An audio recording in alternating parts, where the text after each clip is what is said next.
Bismillahirrahmanirrahim. Assalamualaikum warahmatullahi wabarakatuh. Alhamdulillah. Alhamdulillahilladzi hadana li hadza wa ma kunna linahtadiya laula an hadanallah.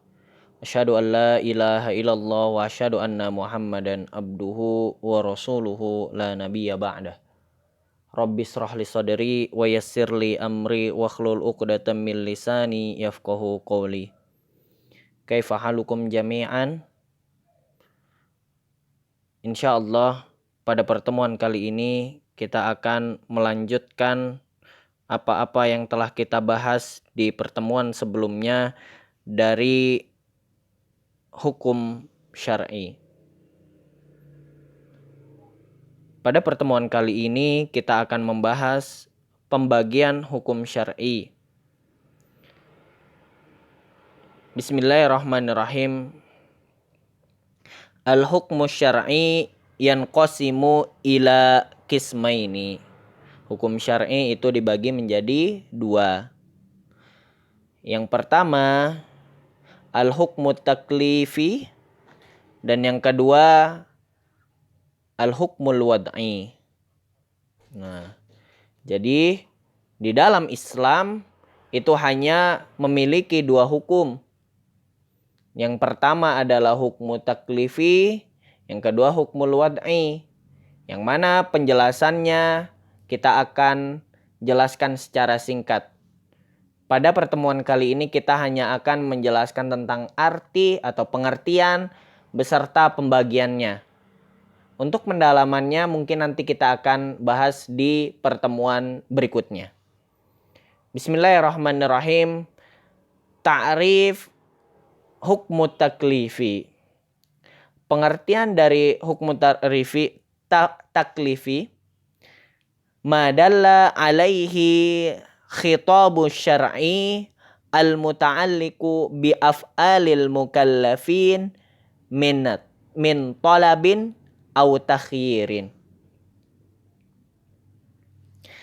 Apa-apa yang ditunjukkan oleh khitabus syar'i atau apa-apa yang ditunjukkan oleh syariat al-muta'alliqu bi af'alil mukallafin, yang berkaitan dengan perbuatan-perbuatan para mukallaf, min talabin, dari dimintanya suatu perkara, au takhyirin, atau diminta untuk memilih, baik itu mengerjakan suatu perkara ataupun meninggalkannya. Nah, hukmu taklifi ini sering sekali dikenal oleh masyarakat luas sebagai hukmun yang hukmun yang 5. Nah, hukum yang 5 yang mana di dalamnya ada wajib, kemudian mandub atau yang biasa kita kenal dengan sunnah, kemudian muharram atau haram, atau makruh, dan mubah. Nah, yang 5. Makanya tadi disebutkan madalla alaihi khitabu syar'i al-muta'alliqu bi af'alil mukallafin min talabin aw takhirin. Maksudnya adalah apa-apa yang menjadi tuntunan dari Allah Subhanahu wa taala yang berkaitan dengan perbuatan atau pekerjaan mukallaf,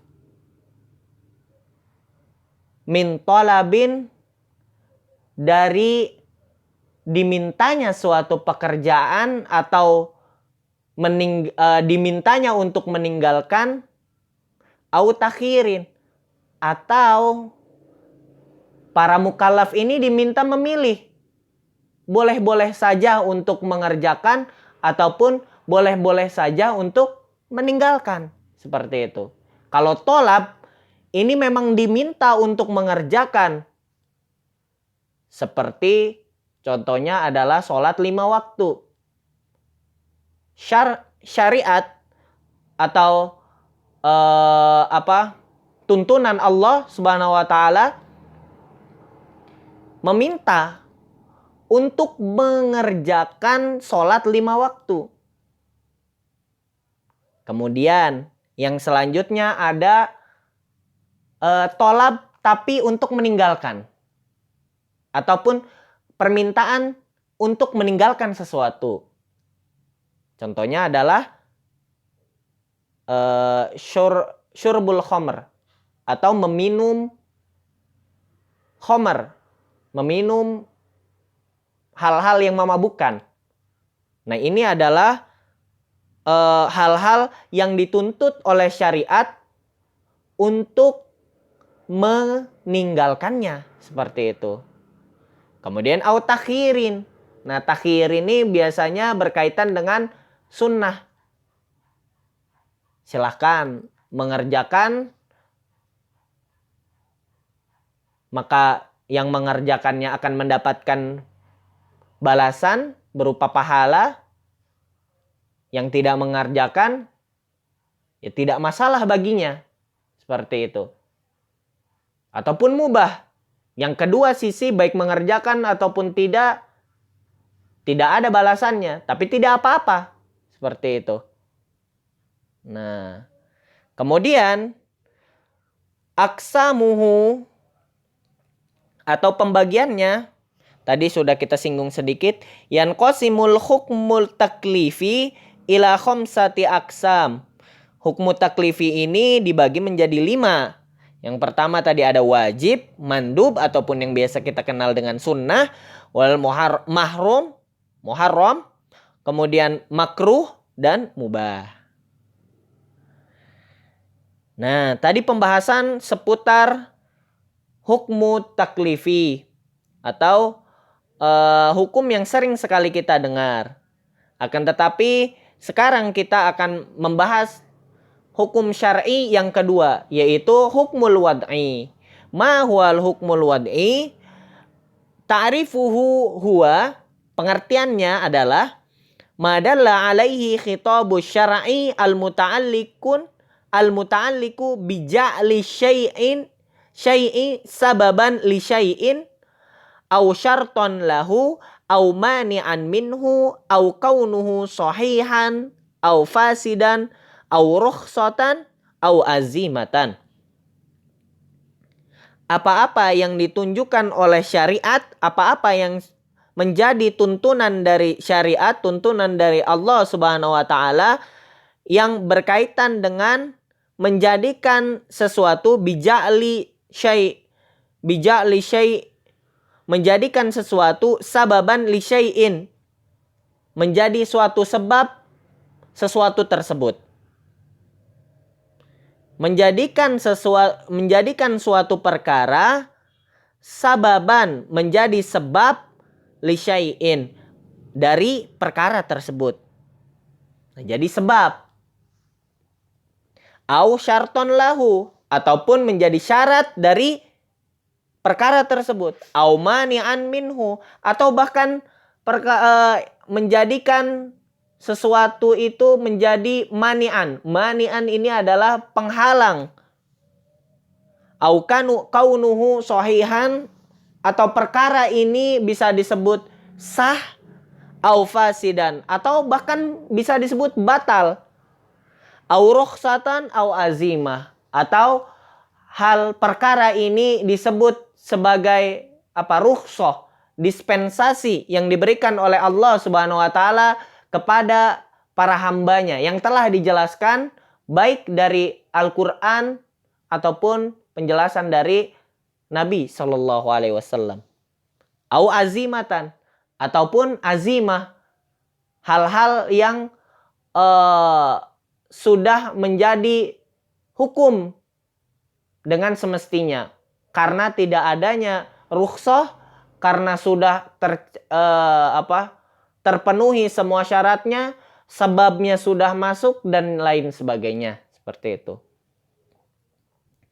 Kemudian yang selanjutnya di sini kita akan menjelaskan seputar syarhu ta'rif atau penjelasan dari pengertian di atas. Al-maksud bihukmil wad'i Maksud dari hukmul wad'i adalah annallaha ta'ala wada'a asya wa nasobaha alamah. Maksud dari hukmul wad'i adalah bahwasanya Allah Subhanahu wa taala ketika menentukan suatu perkara wa nasobaha alamah. Allah juga menisbatkan atau menentukan alamat-alamatnya atau tanda-tandanya. Ketika Allah menentukan suatu perkara, maka Allah juga menunjukkan untuk memudahkan para mukallaf alamat-alamatnya atau tanda-tandanya. Ketika Allah menentukan adanya sholat zuhur, maka Allah juga menentukan tanda-tandanya. Nah, ala isbatil hukmi au nafihi, untuk menentukan bahwasanya adanya hukum ataupun tidak adanya hukum. Kita kembali ke contoh. Ketika Allah menentukan adanya sholat zuhur, maka zawalus syamsi atau tergelincirnya matahari adalah sebab dari wajibnya sholat zuhur. Maka dari itu isbatul hukmi atau adanya suatu hukum di dalam sholat zuhur selalu berkaitan dengan sebab. Ketika matahari telah tergelincir, patokannya gini saja. Ketika matahari berada tepat di atas kepala kita, kemudian tergelincir sedikit saja, maka itu telah masuk sholat zuhur. Nah, tergelincirnya matahari ini disebut dengan sebab. Kemudian wa nafyil hukmi, atau tidak adanya hukum. Ketika matahari belum tergelincir, maka belum wajib sholat zuhur. Maka salah ketika seseorang mengatakan bahwasanya saya ingin lebih dekat dengan Allah Subhanahu wa taala, maka saya mengerjakan sholat zuhur lebih dulu sebelum waktunya. Nah, ini yang menjadi perkara salah. Karena Allah telah menentukan suatu tuntunan bahwasanya sholat zuhur itu tuntunan dari Allah seperti ini. Nah, kemudian au sihhatuhu au fasaduhu. Nah, sehingga ketika sholat zuhur itu dilakukan sesuai dengan sebabnya, telah masuk waktunya maksudnya, kemudian syarat-syaratnya telah terpenuhi, maka sihhah atau sah sholatnya. Au fasaduhu. Nah, kalau misalnya semua ini tidak terpenuhi, baik itu dilakukan sebelum sebabnya ataupun persyaratannya belum dilakukan, maka fasad atau batal, tidak sah sholatnya. Au kaunuhu rukhsatan au azimah, atau tanda-tanda yang diberikan oleh Allah ini berupa rukhsah, berupa dispensasi atas suatu hukum karena ada keadaan-keadaan yang menuntut untuk adanya dispensasi. Contohnya seperti ketika antum safar, maka Allah membuat suatu dispensasi berupa menjamak sholat, mengkosor sholat, seperti itu. Nah, mengkosor dan menjamak ini namanya rukhsah atau dispensasi, keringanan yang diberikan oleh Allah agar para hambanya tidak merasa berat ketika mengerjakannya, seperti itu. Au azimah, ataupun ketika tidak ada perkara-perkara yang menyulitkan dan tidak dijelaskan oleh Allah, maka hal itu disebut dengan azimah. Fal hukmu yujadu wa yakunu sahihan biwujudi sababihi. Maka dari itu hukum itu ada wa yakunu sahihan dan disebut dengan sah biwujudi sababihi, dengan adanya sebab. Nah, tadi kita kembali lagi ke sholat zuhur. Hukum sholat zuhur menjadi wajib itu tidak lepas dengan adanya sebab, dengan adanya tergelincirnya matahari. Kalau misalnya tidak ada tergelincirnya matahari dari atas kepala kita, maka tidak sah. Dan belum ada hukumnya. Seperti itu. Belum ada kewajibannya. Watawaffaro syurutuhu. Dan terpenuhi semua syaratnya. Sholat. Semua syarat-syarat sholat dilakukan. Syarat ini meliputi rukun juga. Nah, kalau syarat itu di luar ritual, kalau rukun itu di dalam. Syarat wudu. Nah, syarat sholat wudu. Wudu apakah di dalam ritual sholat? Tidak. Nah, berarti kalau sholat tanpa wudu, ya tidak sah. Maka sholatnya menjadi batal. Kemudian rukun. Rukun itu yang di dalam ritual. Contoh seperti ruku, sujud, dan lain sebagainya. Nah, hal ini jika ditinggalkan, maka sholatnya tidak sah. Seperti itu. Wantifa mani'uhu, dan tidak adanya penghalang, dan tidak adanya mani', dan tidak ada penghalang-penghalangnya. Nah, kalau berbicara tentang mani' ini, kembali lagi di pertemuan sebelumnya kita membahas tentang hukum waris. Pembunuhan yang dilakukan oleh ahli waris terhadap mayat, maksudnya adalah orang yang akan menurunkan warisan, ini disebut dengan mani atau penghalang si ahli waris ini mendapatkan warisan. Nah, wantifa imani'uhu, dan tidak adanya penghalangnya. Nah, kalau misalnya semua ini telah tercapai dengan adanya sebab, kemudian terpenuhi semua syaratnya dan tidak ada penghalangnya, maka semuanya bisa disebut dengan sah. Disebut dengan sah.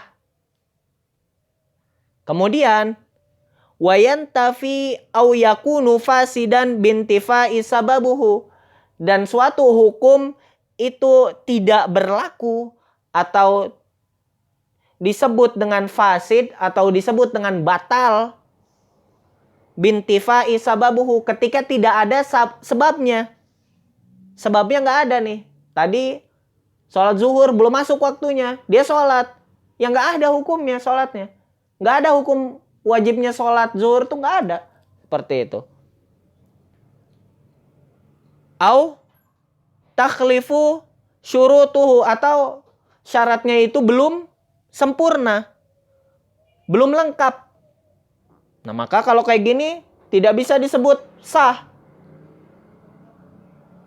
Awujudu mani'uhu, atau ada penghalangnya. Nah, kalau misalnya ada penghalangnya, maka perkara tersebut disebut tidak sah. Wa qad yakunu fi ba'dil akhwal rukhsah. Nah, kalau misalnya dan ada juga di beberapa keadaan suatu perkara tersebut menjadi rukhsah atau menjadi dispensasi dari suatu hukum. Contohnya adalah tadi ya, ketika mengqashar ataupun menjamak sholat dalam keadaan safar, ataupun tidak berpuasa di bulan Ramadan karena adanya keadaan-keadaan tertentu seperti haid ataupun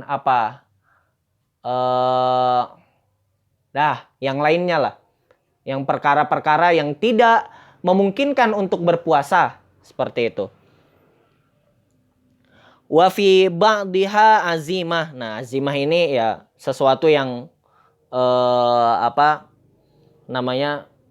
sesuatu yang sudah semestinya gitu loh. Sudah ketika suatu perkara itu sebabnya ada, syaratnya terpenuhi, maksudnya mani'nya tidak ada, maka hal ini disebut dengan azimah. Nah, hal-hal yang seperti ini bihasbi ma yadha'ahu syari' minal ahkam li ahwalil mukhtalifah. Hal yang seperti ini adalah hal-hal yang ditentukan oleh syari' atau Allah Subhanahu wa taala min ahkamin, dari hukum-hukum yang berada di dunia ini, li ahwalil mukhtalifah, yang ditentukan dengan keadaan-keadaan yang berbeda. Nah, ketika keadaannya itu menuntut untuk adanya rukhsah, maka ada tuntunannya yang diberikan oleh Allah. Ketika tidak ada, maka hal yang seperti itu disebut dengan azimah. Seperti itu. Kemudian yang terakhir di sini kita akan membahas tentang aksamuhu. Sebenarnya aksamnya nih ya hanya 5 gitu loh. Yang pertama adalah as-sabab, kemudian yang kedua adalah asyart, kemudian yang ketiga ada mani', kemudian yang keempat adalah as-sihah wal butlan sebenarnya, atau al-fasad bisa juga. Kemudian yang terakhir ada ar-rukhsah wal azimah. Nah, mungkin itu yang bisa saya jelaskan pada pertemuan kali ini. Akhirul kalam, barakallahu li walakum, wassalamualaikum warahmatullahi wabarakatuh.